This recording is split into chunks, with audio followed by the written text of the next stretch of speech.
అందరి దగ్గర ధాన్యం రాలేదా మొన్న 3 రోజులు వర్షం పడకపోతే ఫుల్ ధాన్యం ధాన్యం ఉంటుంది. మన రోజు ఎప్పుడు అయిపోతుంది.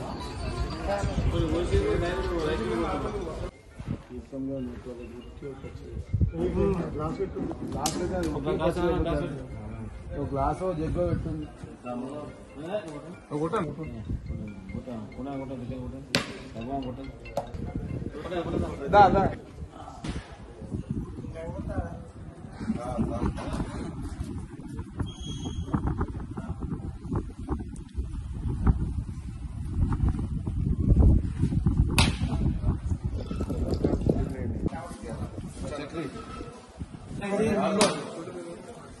చట్నీ కావాలి చట్నీ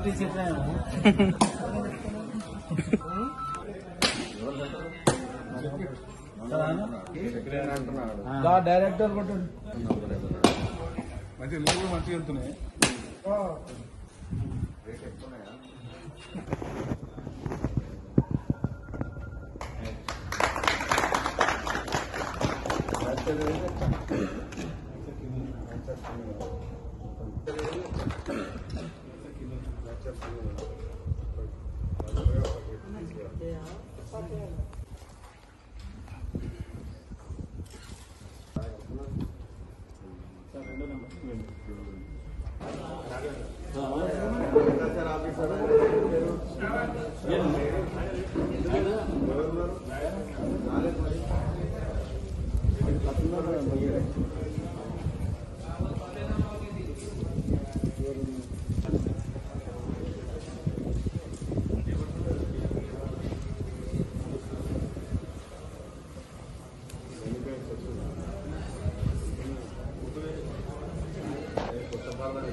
ఇస్మాయిల్ ఖాన్పేట్ వ్యవసాయ సహకార సంఘంలో ఈరోజు వడ్ల కొనుగోలు ప్రారంభించుకోవడం జరిగింది.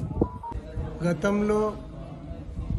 ప్రభుత్వంలో తొలి ముఖ్యమంత్రిగా పనిచేసిన కేసీఆర్ గారు రైతులకి ఏ రకమైన ఇబ్బంది ఉండొద్దు అన్న ఉద్దేశంతో ఈ కొనుగోలు కేంద్రాలను ప్రారంభించి సకాలంలో డబ్బులు వచ్చే ఏర్పాటు చేసిండ్రు. కానీ ఈ ప్రభుత్వం వచ్చిన తర్వాత రైతుల ఇక్కట్లు చెప్పడానికి అలవి కాని విధంగా ఉన్నాయి. మరి రైతుల కష్టాలు ఎట్టి పరిస్థితుల్లో దూరం చేయాల్సిన ప్రభుత్వం మరి ఈరోజు రైతుల గురించి పట్టించుకోవాల్సినటువంటి అవసరం ఉంది. మరి రైతులకి ఏ ఇబ్బంది లేకుండా ధాన్యం తడిసిపోకుండా టార్పాలిన్స్ కానీ అన్ని బ్యాగులు కానీ మరి సకాలంలో డబ్బులు అకౌంట్లో వేయటం కానీ ఇవన్నీ తగిన జాగ్రత్తలు తీసుకోవాల్సిన అవసరం ఎంతైనా ఉంది. మరి కలెక్టర్ గారు కూడా దీని మీద చాలా శ్రద్ధ చూపించి రైతులకు ఎటువంటి ఇబ్బంది కాకుండా మరి ఈ వర్షాలు పడతా ఉన్నాయి. మరి ధాన్యం మరి స్టాక్ చేయటానికి మరి వెసులుబాటు ఉండదు కాబట్టి సకాలంలో రైస్ మిల్లర్లకి పంపించి వాళ్ళని ఇబ్బంది కాకుండా చూడాల్సిన అవసరం ఉంది. మరి అంతేకాకుండా మరి సన్నాలకు ఇస్తామని చెప్పి బోనస్ పోయిన సంవత్సరం ఇవ్వాల్సిన డబ్బులు ఇంకా ఇవ్వలేదు. ఇంకా సన్నాయి నొక్కులు ఉక్కుతామన్నారు.